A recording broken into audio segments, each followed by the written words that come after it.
بسم اللہ الرحمن الرحیم وعن ابی قتادہ رضی اللہ تعالی عنہ قال قال رسول اللہ صلی اللہ تعالی علیہ وسلم اذا شرب احدکم فلا يتنفس في الاناء واذا اتى الخلاء فلا يمس ذکره بيمينه ولا يتمسح بيمينه۔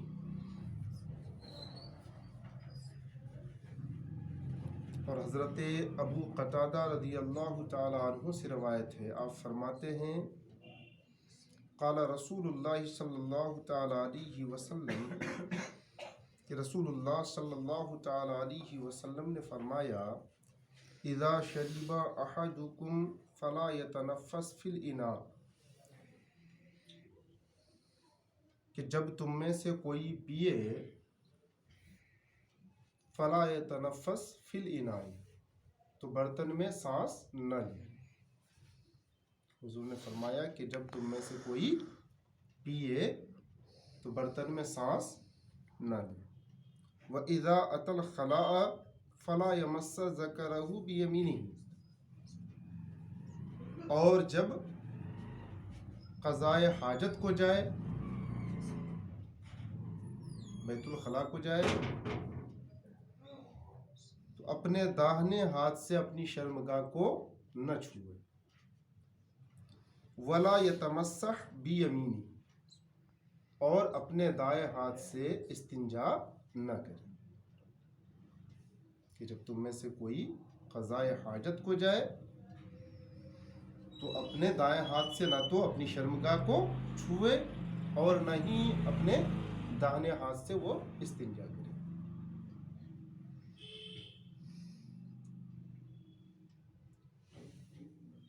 اذا شرب احدکم فلا يتنفس فی الاناء، کہ جب تم میں سے کوئی پیے تو برتن میں سانس نہ لے، یعنی برتن کو منہ سے الگ کر کے، جدا کر کے تب سانس لے۔ اسی لیے یعنی پانی پینے کا مصنون طریقہ، پانی وغیرہ پینے کا مصنون طریقہ کیا ہے کہ 3 سانس میں پیے، کہ ایک مرتبہ جتنا پینا ہو خوب چوس کے پیے۔ اور حکم یہ بھی ہے کہ جب پانی وغیرہ کوئی پیے تو اس کو چوس کے پیے، یعنی گٹ گٹ پانی نہ پیے۔ جیسے ہم لوگوں کی عام طور سے عادت ہوتی ہے کہ گلاس وغیرہ لیا یا بوتل لیا، منہ میں ایسے ڈالا، گٹ گٹ پانی پیتے ہیں۔ یہ طبی اعتبار سے بھی،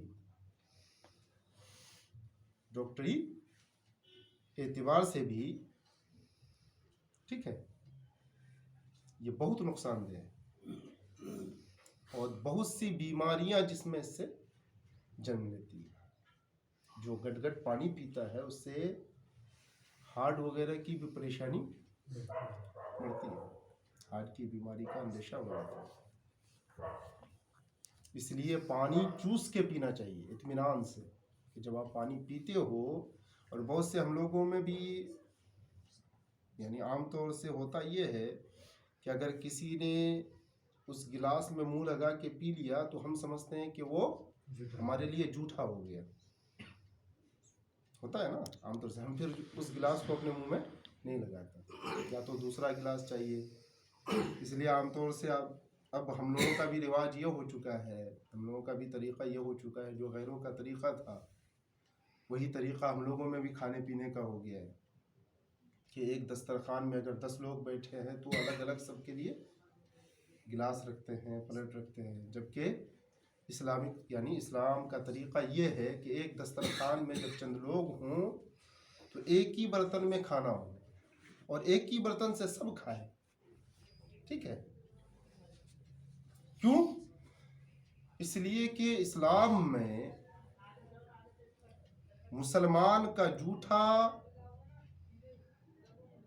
وہ جھوٹا نہیں ہوتا، بلکہ مسلمان کا جھوٹا دوسرے کے لیے کیا ہوتا ہے، وہ بیماری سے شفا ہے، ٹھیک ہے؟ ایک مسلمان کا جھوٹا دوسرے مسلمان کے حق میں وہ کیا ہے، شفا ہے، بیماری سے شفا ہے، ٹھیک ہے؟ اس لیے اگر کوئی مسلمان ایک گلاس میں پانی پی لے تو وہ ہمارے لیے یعنی معیوب نہیں ہے. ایسا نہیں کہ وہ جھوٹا ہے اور ہم اس گلاس سے نہیں پی سکتے. ٹھیک ہے. تو ہم لوگ کیا کرتے ہیں کہ ایک نے پی لیا تو دوسرا پینے کے لیے اب کیا کرے گا, منہ میں دور ہی سے پانی ڈالے گا منہ میں. ٹھیک ہے.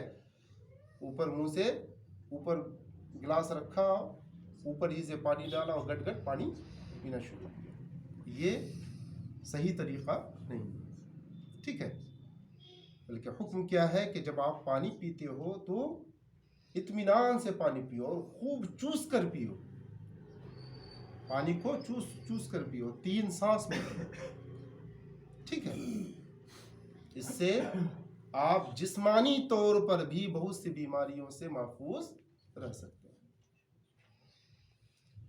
اللہ کے نبی صلی اللہ تعالی علیہ وسلم نے ارشاد فرمایا کہ اذا شرب احدکم فلا يتنفس فی الاناء, کہ جب تم میں سے کوئی پیے تو برتن میں سانس نہ لے, کہ برتن کو منہ سے علیحدہ کر لے پھر سانس لے. اور ساتھ ہی ساتھ یہ بھی کہ سانس میں گرم ہوا اور زہریلا مادہ ہوتا ہے. جو آپ سانس چھوڑتے ہیں, سانس لینے کے بعد ہوا کو اندر لینے کے بعد جب آپ سانس چھوڑتے ہیں تو گرم ہوا تو ہوتی ہے, اس میں زہریلا مادہ بھی ہوتا ہے جو پانی میں مل کر بیماری پیدا کرتا ہے. اس لیے اس سے بچنا ضروری ہے. اور اس سے یہ بھی معلوم ہوا کہ چائے وغیرہ گرم چیز میں پھوکے مارنا کیا ہے, منع ہے. بہت سے لوگ چائے پیتے ہیں پھونک مارتے ہیں کہ نہیں,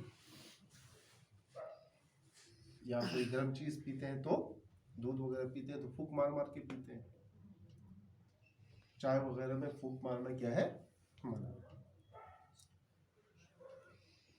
وَإِذَا أَتَى الْخَلَاءَ فَلَا يَمَسَّ ذَكَرَهُ بِيَمِينِهِ وَلَا يَتَمَسَّحْ بِيَمِينِهِ, اور جب تم میں سے کوئی قضاء حاجت کو جائے, رفع حاجت کو جائے, تو اپنے داہنے ہاتھ سے نہ اپنی شرمگاہ کو چھوئے اور نہ ہی داہنے ہاتھ سے وہ استنجا کرے.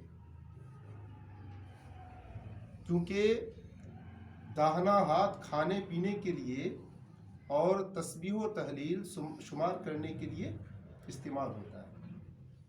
کھانے پینے کے لیے آپ داہنے ہاتھ کا استعمال کرتے ہیں کہ نہیں, ٹھیک ہے. اسی طرح تسبیح, اللہ تعالیٰ کی تسبیح تحلیل شمار کس سے کرتے ہیں, داہنے ہاتھ سے کرتے ہیں.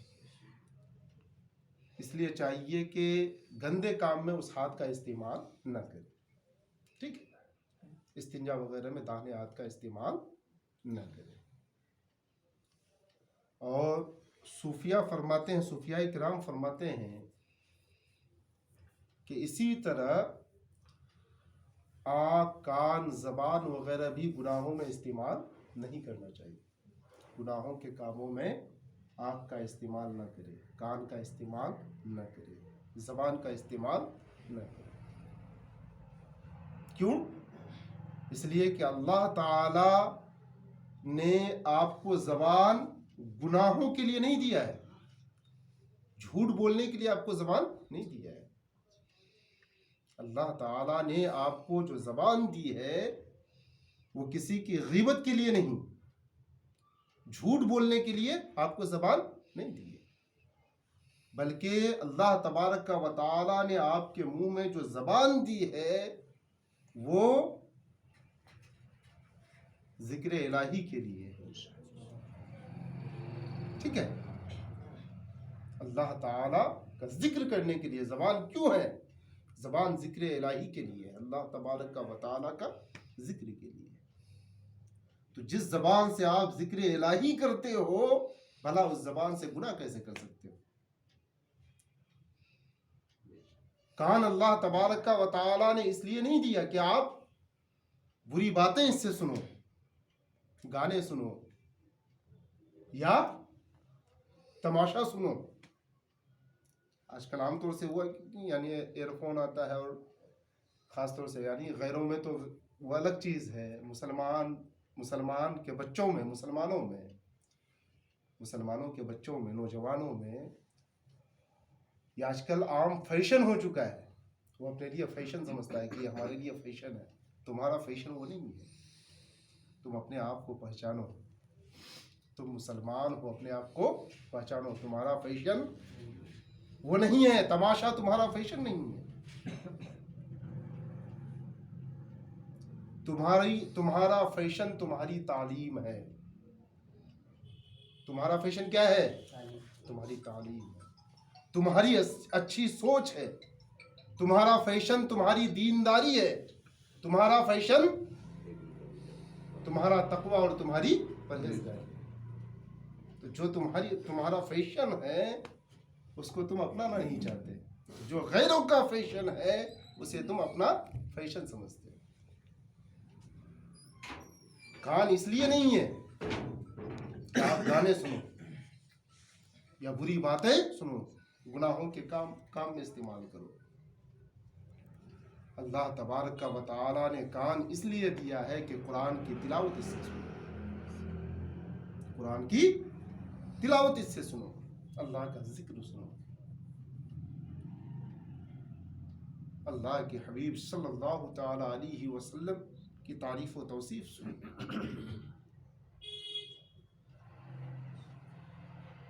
آنکھ اس لیے نہیں ہے کہ آپ فلم دیکھو, بری باتیں دیکھو, گناہوں کے کام میں آنکھ کا استعمال کرو, بلکہ آنکھ اس لیے ہے کہ اس سے قرآن کو دیکھو, اللہ کا کلام دیکھو.